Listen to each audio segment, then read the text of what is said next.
Good morning friends, कैसे हैं आप सब। होप कि आप सब स्वस्थ और खुश होंगे। खुश रहिए और खुशियाँ बांटिए। उज्जैन में ये हमारा तीसरा दिन और मैं जा रही हूँ अभी ब्रेकफास्ट के लिए।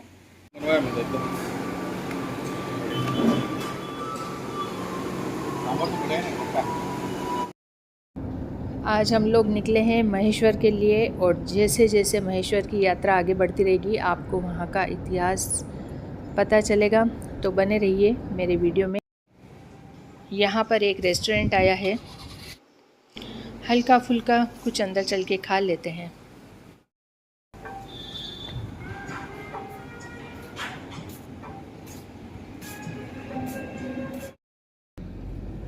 तो ये आया है धामनोद और यहाँ से महेश्वर है 12 या 13 किलोमीटर।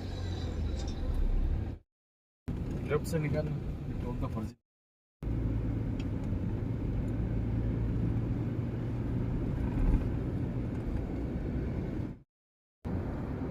मौसम बहुत खुशनुमा है और ये प्रकृति के सुंदर सुंदर नज़ारे, हरे भरे खेत। नगर परिषद शुल्क देना अनिवार्य है। इसको पूछ लो भाई, घूमने का क्या क्या है इधर। पूछो इसको। यहाँ से हम लोगों ने रिक्शा ले लिया है, कुछ 7 किलोमीटर जाना है, 7 किलोमीटर आना है और उसमें 11 पॉइंट कवर करेंगे।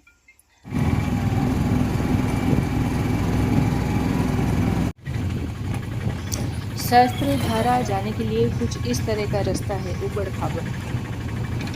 ये सहस्त्रधारा पे आई हूँ। ये देखिए यहाँ पे बहुत सारी धाराएं हैं एक साथ में, तो सहस्त्रधारा इसको बोलते हैं। और यहाँ का क्या इतिहास है ये मैं इन भैया से पूछती हूँ और ये आपको बता। बोलिए। ये सहस्त्र धारा बोलते हैं। सहस्त्र धारा जब इस धारा का नाम पड़ा, जो श्री कृष्ण भगवान के 5वीं पीढ़ी ने अवतार लिया था और उनने एक मनुष्य रूप में अवतार लिया, जिनका नाम था सहस्त्र भाऊ राजा। अच्छा। और उनको सहस्त्र भाऊ राजा इसलिए कहते थे क्योंकि इनने महेश्वरी नगरी को, और महेशमती पुराना नाम था, अभी का नाम महेश्वर, अच्छा। इन्होंने महेशमती नगरी बसाया था। हाँ। बसाने के पश्चात इनने यहाँ तप करा।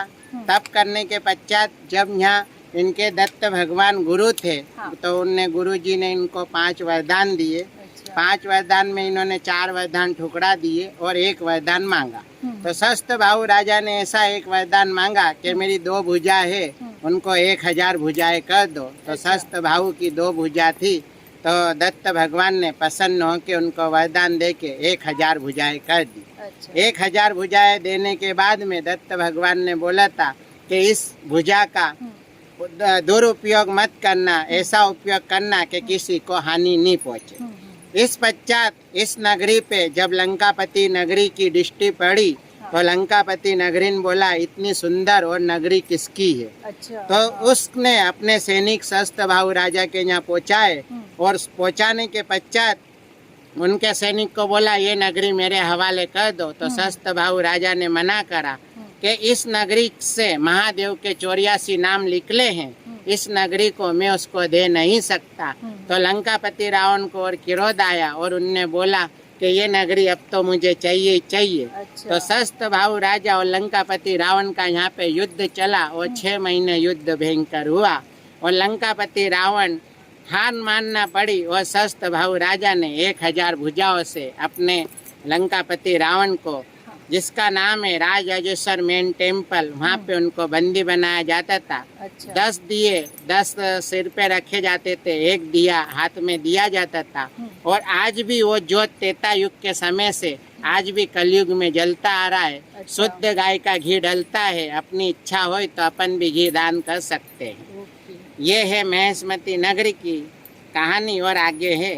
हाँ। और जब लंकापति रावण के जो दादाजी थे, उनने सहस्त्र भाऊ राजा को निवेदन करा और लंकापति रावण को मुक्त करा। मुक्त करने के पश्चात लंकापति रावण चले गए। तो सहस्त्र भाऊ राजा को लंकापति रावण जैसा घमंड आ गया कि अब तो मैंने लंकापति रावण को मेरी मुट्ठी में किया है, अब मैं आदिपति त्रिलोक का राजा बनूंगा। इस बीच सहस्त्र भाऊ जी की 400 पत्नी थी। जब भी नर्मदा जी इस नदी से गुजरी, तो नर्मदा जी से उनने निवेदन करा कि आप मेरे से शादी करो, जब मैं आपको आगे जाने दूंगा। तो नर्मदा मैया ने बोला, मैं भारत की अखंड कुंवारी नदी रहना तो चाहती हूँ, ताकि लोग युगों युगों तक मेरी नर्मदा परिक्रमा कर सके। इसलिए हिंदू धर्म में माना जाता है कि एक बार नर्मदा जी की परिक्रमा करनी चाहिए जरूर। कोई पैदल करता है, कोई बस से करता है, कोई अगर पैदल करते हो तो 6 महीने में होता है। 3000 किलोमीटर का नर्मदा परिक्रमा रहता है। और इस पश्चात नर्मदा माँ को रोक लिया था, तो नर्मदा जी ने निवेदन करा तो शस्त्र भाऊ राजा ने नहीं जाने दिया। और नर्मदा जी जब परशुराम जी के पास गई, तो आप सबको मालूम है कि परशुराम जी तो बहुत किरोध रहते हैं, तो उनने भी किरोध रूप लिया और शस्त्र भाऊ की 1000 भुजाएं यहाँ काटी और नर्मदा जी 1000 धारा में परिवर्तन हो गई। जितने शस्त्र, हाँ, इसीलिए ये शस्त्र धारा नाम इसका पड़ा। आपका शुभ नाम? दिनेश मालवीय और बंटी बाबा ऑटो महेश्वर के नाम से सब पहचान। आप जब भी यहाँ पे आए तो इनका ऑटो ले सकते हैं, ये अच्छे से आपको यहाँ का इतिहास बताएंगे और घुमा भी देंगे। और ये देखिए, यहाँ इतनी अच्छी जगह पर ये इतना कचरा नहीं डालना चाहिए। यही निवेदन मैं करूँगी कि इस तरह से कचरा जगह जगह पे नहीं फैलाए। हमारा देश है और हमारे देश को साफ सुथरा रखने में सभी लोगों को योगदान करना चाहिए।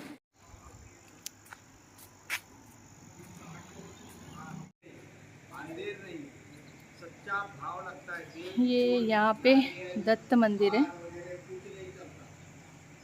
ये यहाँ पर दत्त मंदिर है और ये एक मुखी मंदिर है दत्त भगवान का, जो सिर्फ यहीं पे मिलेगा। ये श्री दत्त गुरु की सुंदर प्रतिमा और एक मुखी है।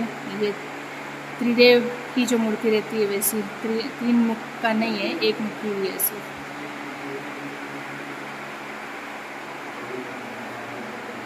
ये है यहाँ का दत्त मंदिर, शिवलिंग है। जय भोलेनाथ, जय दत्त गुरु। किनाऱ्यावर अरबी समुद्राच्या बाजूला नारळाच्या झाडात हे मंदिर आहे. या इकडे.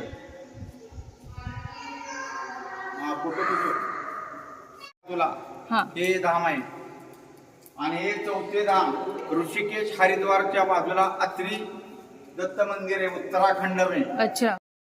तो आज हम गए सहस्त्रधारा और उसके बाद में हम लोगों ने किए दत्त मंदिर के सुंदर दर्शन, और आगे महेश्वर में हम कहाँ जाएंगे वो अगले वीडियो में।